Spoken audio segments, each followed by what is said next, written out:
Hello, welcome to Emotional Badass, where Moxie meets mindful.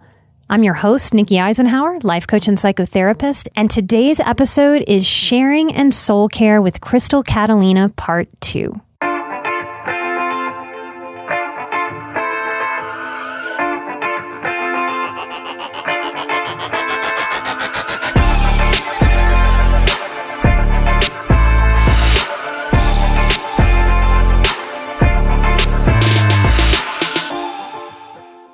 Hello and welcome. This is a special episode. You might have caught part 1 of Sharing and Soul Care with my new soul care coach, Crystal Catalina.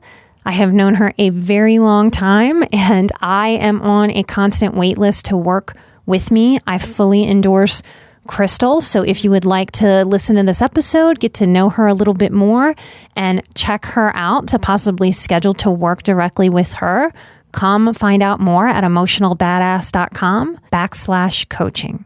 And on to the co-interview. We've been talking about our parents a little bit. What's a lesson you've taken from your mom, and what's a lesson you've taken from your dad? Lesson. I see certain traits in me, like positive traits that have carried on. My mom is wonderful at being thoughtful and intentional in interactions with others. And she's a fabulous gift giver. And I pride myself on that as well, like being able to purchase or create or even, make really thoughtful gifts, And so, she was codependent on my father. So it's like, I pulled those traits from her as well. And I've had to work through that. But those are the positive traits that I've gotten from her. And then my dad was a fabulous entrepreneur and he had excellent social skills, as most narcissists do. but I picked up on how to communicate and how to be a self-starter and how to have discipline. My work ethic came from him. So I'm grateful for all those things as well.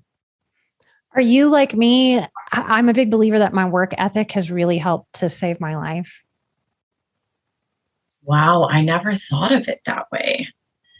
But yes, I've had plenty of dark moments, feeling suicidal and ready to get the heck out of here. And, long-standing period with cutting, and yeah, I never thought of it that way, but yeah, that's a beautiful perspective in that, it's kind of like, I'm not giving up, Yeah. I'm too much of a badass to give up now.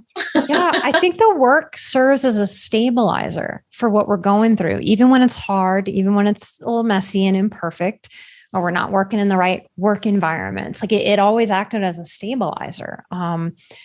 It's part of why I'm worried about this anti-work movement that's kind of pushing through the country of like, oh, everything's so expensive. Corporations are terrible. Why should I even try? And it's like, oh, for so many reasons, you should try. You really should, because you don't know where it's going to take you. You don't know what it's going to teach you. And all that struggle and difficulty, it does have value. And I don't think there's a way to get to the other side without going through. One more that just popped in my head that came from my mom. My mom had all these like little sayings and she would always say, but one has really stuck with me. She would always say, if you want to be an eagle, you got to soar with the eagles. And she would always tell me that because I was always hanging out with like the bad kids in school or whatever, like the misbehaving kids. But it's followed me. And it's like, really, you really do have to think about who you surround yourself with. And I really enjoy putting myself in spaces where I'm not the expert and I'm able to just keep learning. I love learning. I'm a lifelong learner. Mm-hmm. And I don't like being the biggest fish in my pond. You know, like, I mean, there is a time and a space for that. And I also think it's important to reach out and find spaces where you're not the biggest fish. Mm-hmm. So like a value system of expansion. Yeah. Mm-hmm. Oh, that's good. Yes. Mm-hmm. All right. Okay. So if I answer like, what's a lesson I've taken from my mom and dad? I think one of the lessons that I've taken is to be intentional. My biological parents, I think, moved through life very haphazardly. And I could see the willy-nilliness of that they kind of just, it's almost like being a pinball, like in a pinball machine of just like whatever happens. It's almost like you're powerless. And just life is going to like shove you wherever it shoves you. And I didn't want to be shoved that way. Like I wanted to walk intentionally toward things. I do think that's a lesson that they gave me. And I also can say that like from my mom, I get my love of words and reading. She was an avid reader. And while I was raised in a very restrictive, authoritarian, everything is kind of bad and no kind of way, because her mother, my grandmother, she had a master's degree in library science. She owned a bookstore. We were allowed to read whatever. There was no restriction on reading. And so I was reading wildly inappropriate things very, very young. And I love that. Like I needed that. Like I'm always encouraging parents, like don't restrict. Like there's information out there. And if your kid is a reader, like they're going to go towards what they're interested in. And a lot of those things that were deemed like inappropriate were kind of exactly what I needed, handling things in my life that I shouldn't have been handling either. So it's not as simple as something being, I think, appropriate or inappropriate in the reading realm. Being able to read things where other people were really screwed up was very helpful to me. And my father, who abandoned, I think there's a lot of loyalty that runs through me for myself with my inner child and for the people that I let into my front row, my inner circle people. There's a deep loyalty, a deep connection, a deep kind of familial bond. So a lot of what I think I take from them is a definition of family that is beyond blood relationship. I really believe in chosen family. Same. Yeah. Where do you draw the line between self-discipline to follow through and get things done versus having compassionate flexibility? Ooh. Where do I draw the line? Say that again. Where do I draw the line? Between self-discipline to follow through, and we're talking about work ethic, versus compassionate flexibility. Where do I draw the line? Okay, I'm trying to think of how to answer that. I think the structure of having, like, I definitely have a calendar that's more like a counselor and less like a coach. And that means a 9:00 session. We scheduled this meeting to do this recording. We record the podcast every Tuesday. For me, it has to be the structure of my week. And then every other thing, time and space that isn't structure, I invite flex.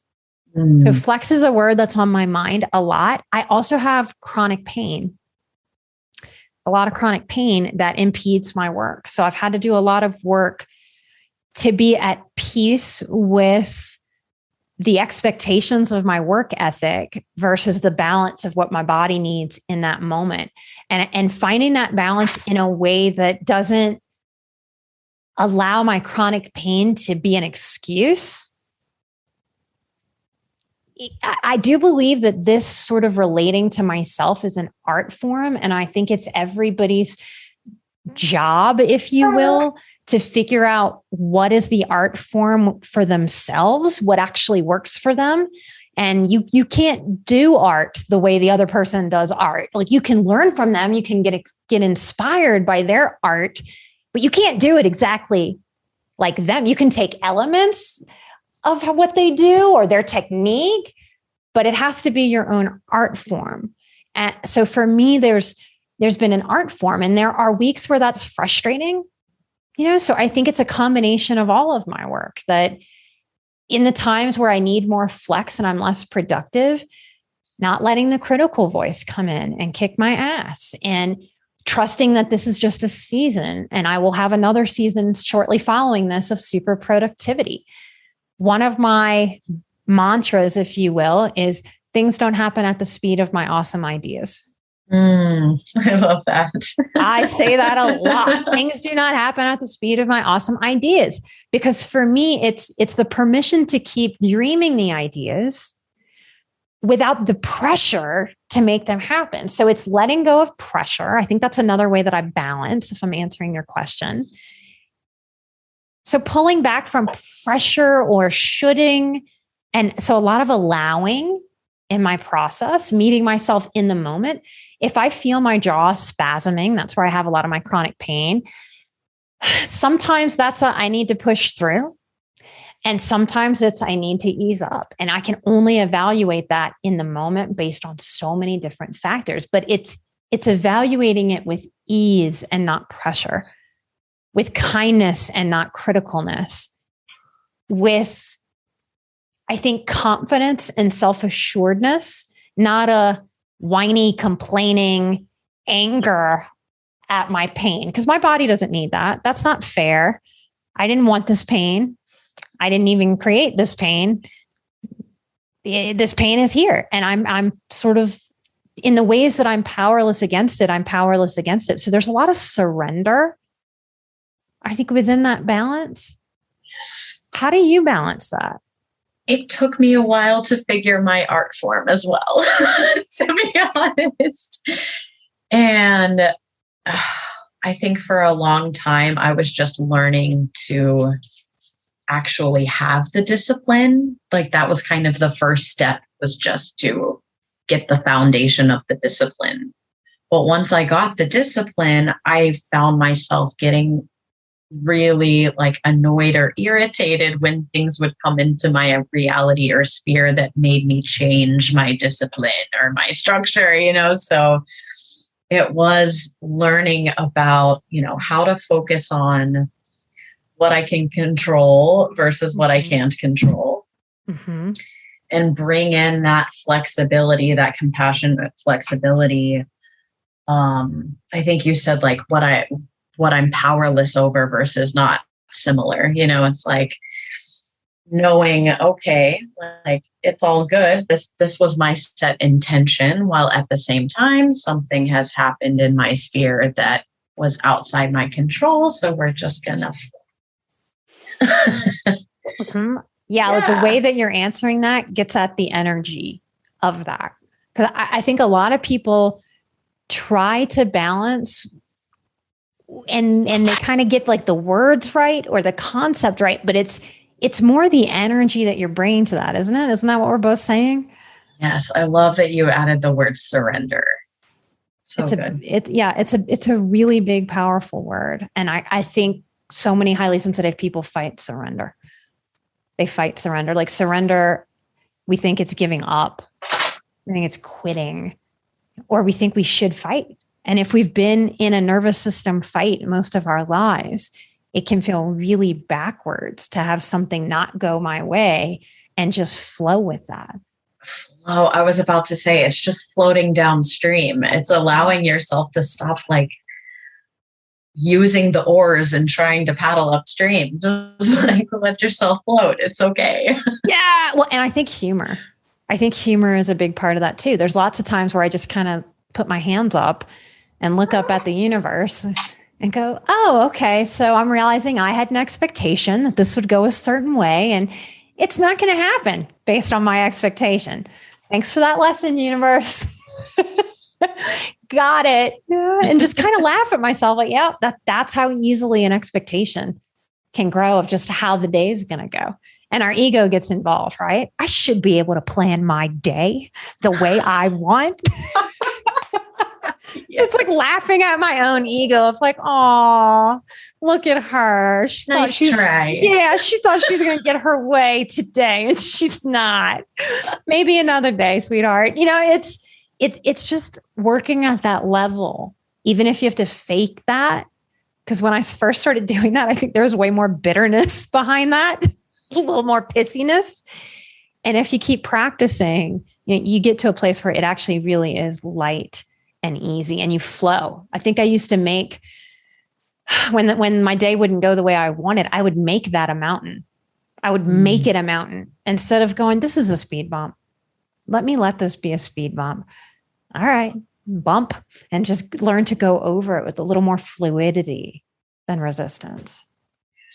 Yeah, like we don't get our way so often in this life. That's what I mean by this stuff not being rocket science. It's like, we know that, but we don't know that. Like we need to know that it's a co-creation. It's going to go my way some of the time, sometimes maybe, but it's often not. And sometimes it's going to go better. And I think that's what we don't know when we grew up with struggle.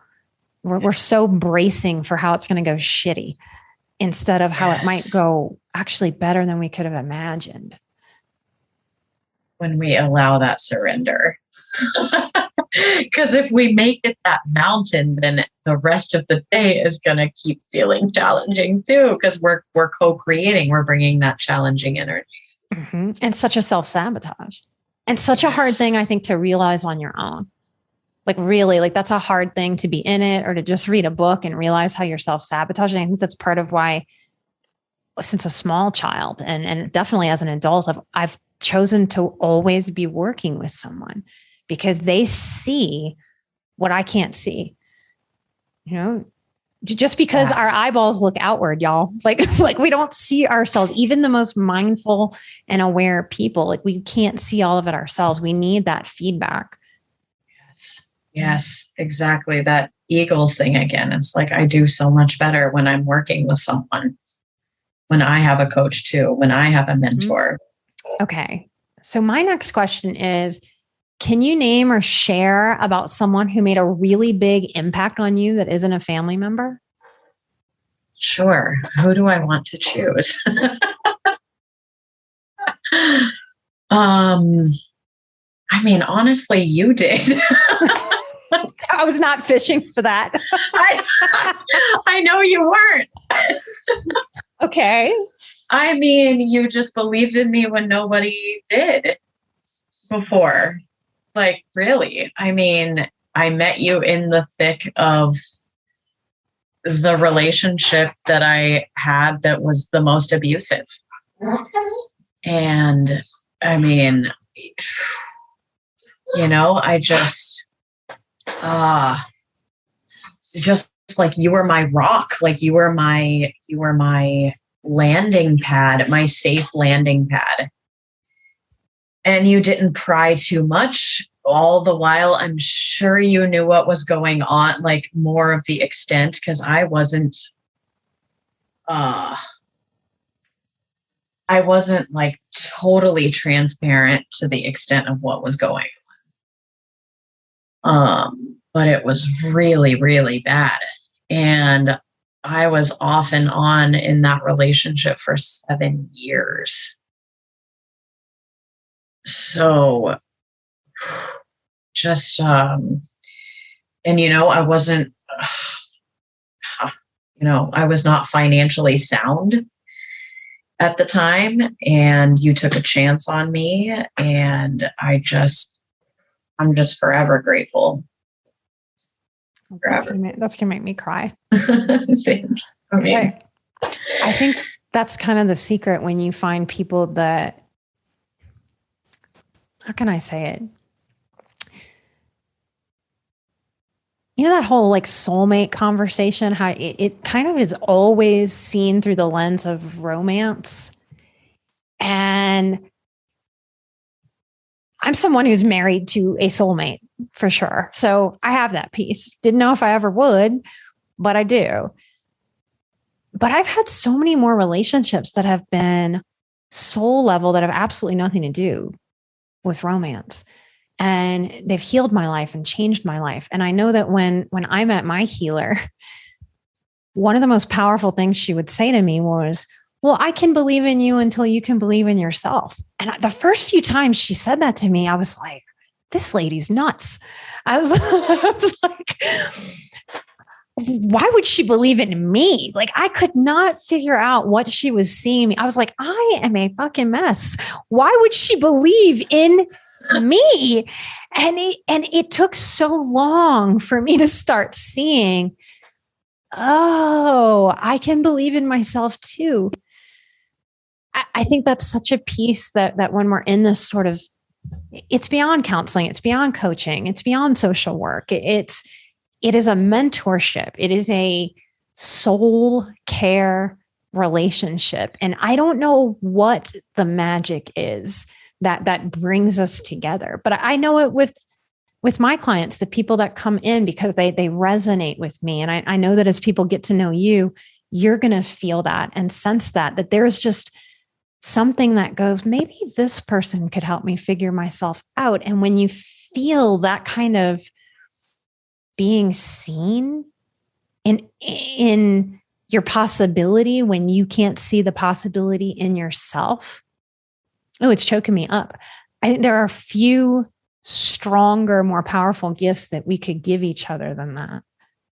So Lisa gave that to me.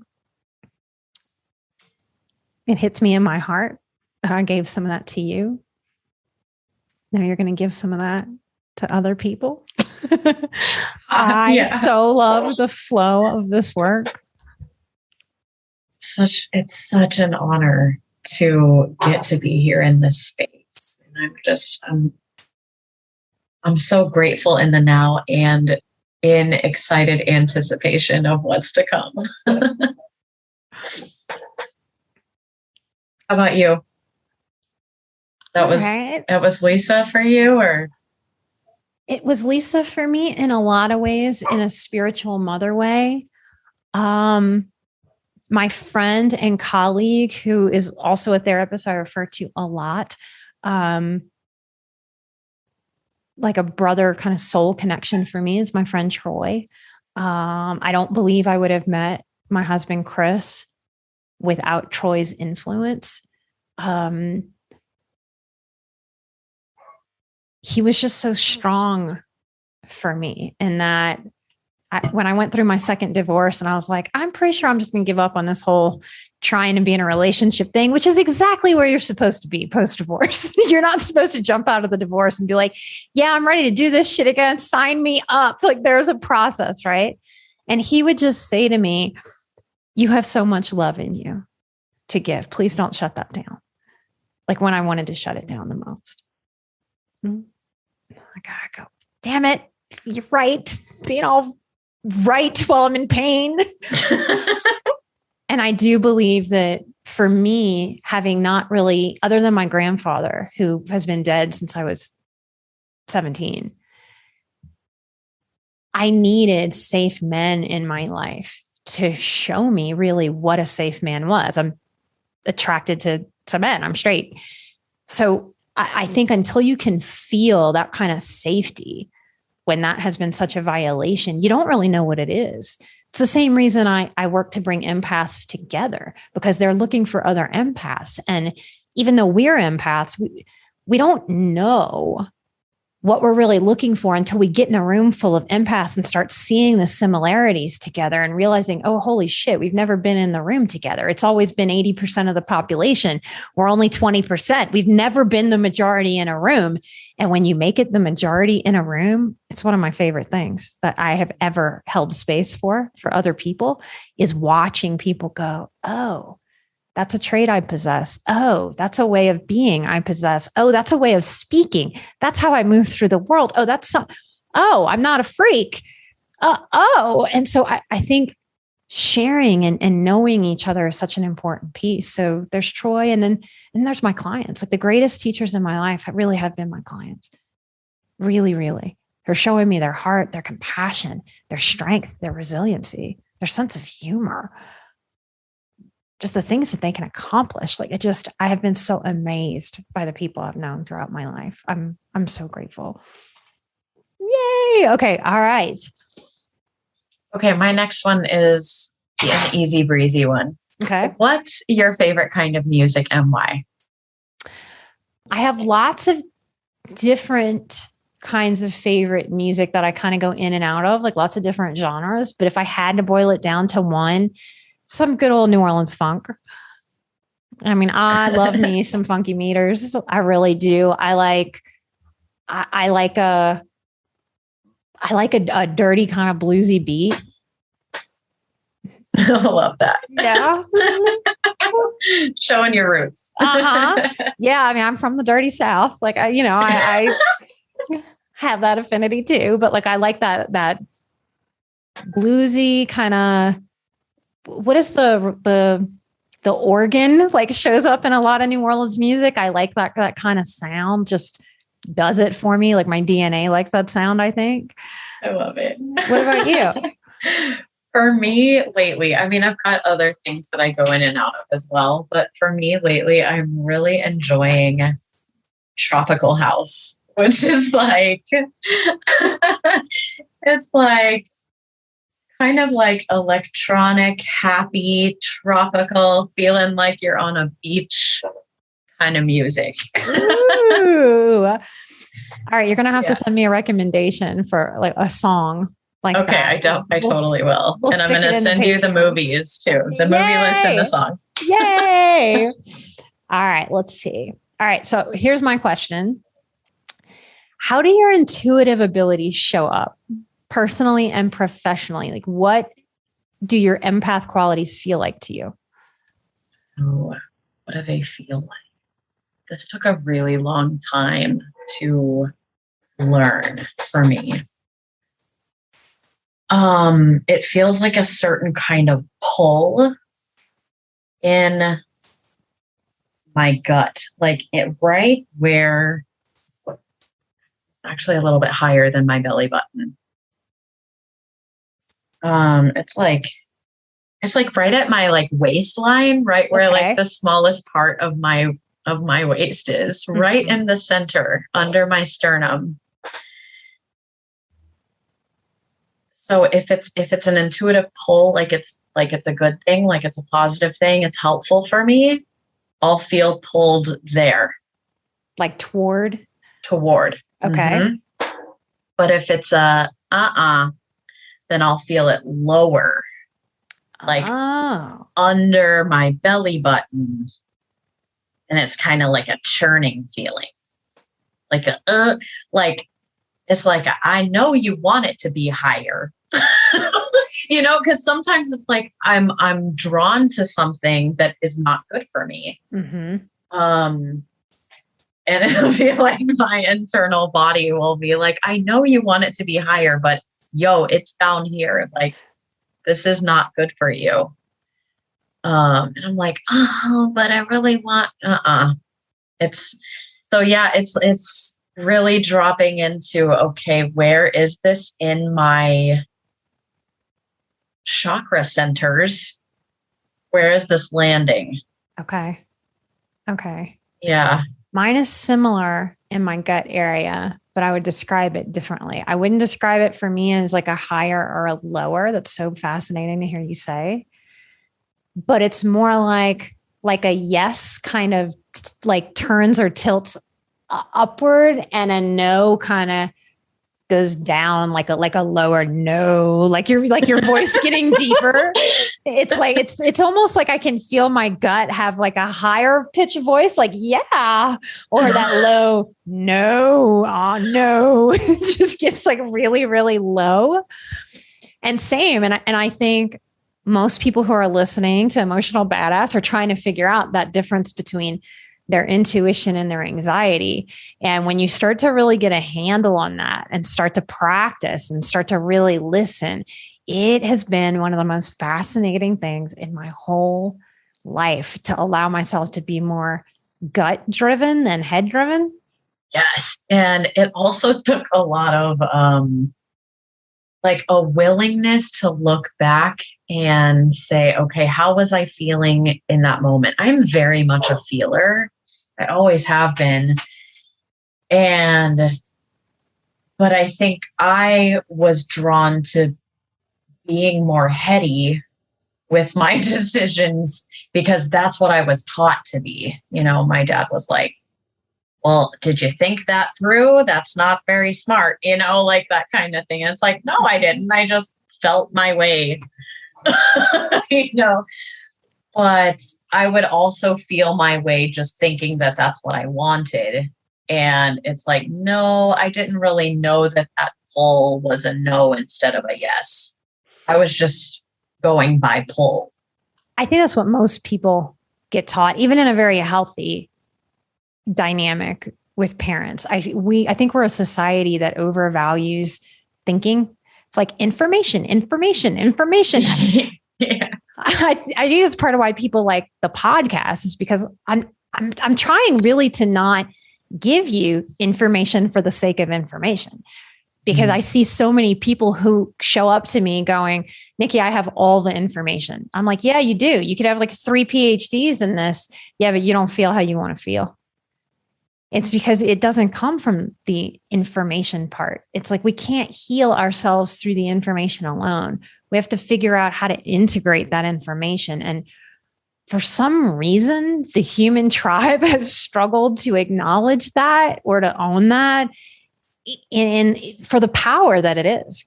It's also personality type, right? Like I have the F in my Myers-Briggs, the feeler. When I got together with my husband, like he's got the T, he's a thinker. So if anybody was a fly on the wall watching us discuss things like how to manage like money in our household, he comes from this thinking part. If we're going to have an argument, it's because he's going, these are the thoughts about it. I'm like, yes. And my feelings are this. And you can't argue the difference between feelings and thoughts. And so we've had to really learn how to negotiate and not make one way wrong or right and kind of come together. But yeah, so for feelers, yeah, we feel our way through. Totally. Yep. That's definitely me. I did a Myers-Briggs and I cannot remember what my results were, but I'll let you know when I find those. I do it every couple of years. And the older that I've gotten, I think because I've gotten more secure, so it shows up differently, I score less introversion and more extroversion. I'm still introverted. Oh, that's fascinating. Mm-hmm. But everything else always sticks and stays the same. I'm an INFJ. Yeah, I'll be curious. I'll be surprised if how different or similar to that you are. Yeah, me too. Okay. I'll update you when I find it. It's somewhere in my email, but I should probably do it again. Yeah, it'll be a kick. I get clients to do it sometimes. It's a good, solid way to conceptualize yourself or see how you're different over time. Like a cool thing to kind of check in on every 5 years or so. All right. What's your next question? What is your process for encouraging innovative ideas, and how do you keep coming up with new ideas for the podcast? Oh my God. I probably have a list of close to 500 ideas for the podcast. Now, some of them are probably redundant and it's more like a brainstorming list. That was one of the questions Chris had for me when we started. It was like, well, is there enough content to continuously do a podcast? And I was like, yeah, there's enough content. I am an idea person. If anything, I have to manage having way too many ideas. I am truly a creative. Oh, so what is my process? I sit with myself and I meditate on what topic is needed at what time. I keep a full caseload. I consider in the past week, what are some themes that I've heard from my clients? Because everybody who shows up to somebody like me, they have no idea or reference of what the hell everybody else is saying. So it's even made me believe in astrology more because I can see having a full practice over the years that there are just certain weeks where it's like all of a sudden everybody's having a hard time. Or all of a sudden everybody's having a great time. I'm like, this makes no logical sense. None of my clinical colleagues would believe me about this, but it's really true. So I try to kind of tap into that energy. I will ask the universe, like, help me with this. I try to find a balance between challenging myself, but not overly challenging myself. I definitely feel stress watching what's happening in the world. I feel like it's happening so fast that sometimes I can't even get a chance to sort of form my idea on a topic before the topic just gets crazier and crazier. Gender is one of those topics. What's going on with, I know so many young kids that are changing their names, that's interesting. Like I don't know if it's good or bad, but it sure is interesting. So I want to challenge myself, but I also don't want to like throw a bomb at the mob on the internet that will come and like dox people and get really vicious. So finding a balance between speaking my own personal truth when I'm sharing a story, but also trying to say the hard things that are a challenge for me to say, how I say it, how it's received. It's a balance being a recovering people pleaser of I try to say things in a way that helps maximize how many people can receive the challenge. I'm cognizant of that without taking on if somebody gets upset and basically says in their mind, screw Nikki, I'm never listening to her again. And then, goes away. I think it's an impossible line to walk. And so I try to give myself grace. I also believe in kind of like the onion, but I think of it as layers. It's not just what I'm saying or the words, it's how I'm saying it, the way that I'm saying it, the energy that's behind it, the humor or the seriousness that I'm using. I think it's almost like a frequency that I'm trying to get on.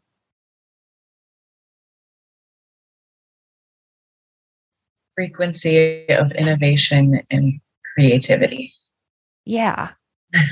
Yeah. I also try to not just do anything for the sake of doing it. Like I know there are times like Will Smith just smacked Chris Rock, right? Like I know that there are times that I could say something valuable and address it, but it feels a little like cheap to me. Like I think that's how a lot of people build their audiences is they get on those like trendy things. And so for me, it's a real line to walk about meeting people where they are and what's going on, but like not cheapening what I'm doing by trying to jump on that for the sake of getting attention for the show. What about you? Because you're a highly creative person. Like, how do you keep creating? For me, it's really important to give myself time to play and allow that space. That's usually when my new ideas come in.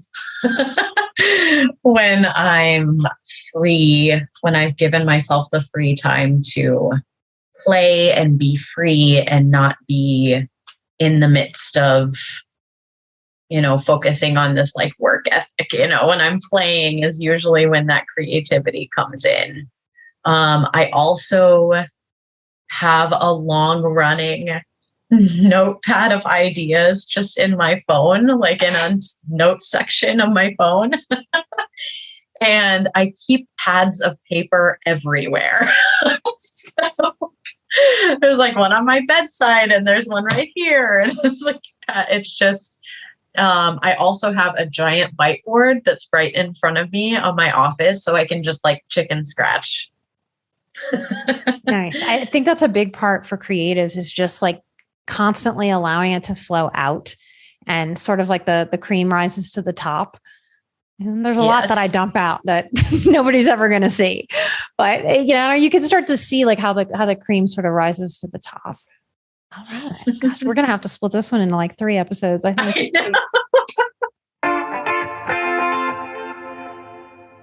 To learn more about working with Crystal, go to emotionalbadass.com/coaching. read about her background, learn more to see if you are a match and you'd like to try to work with her.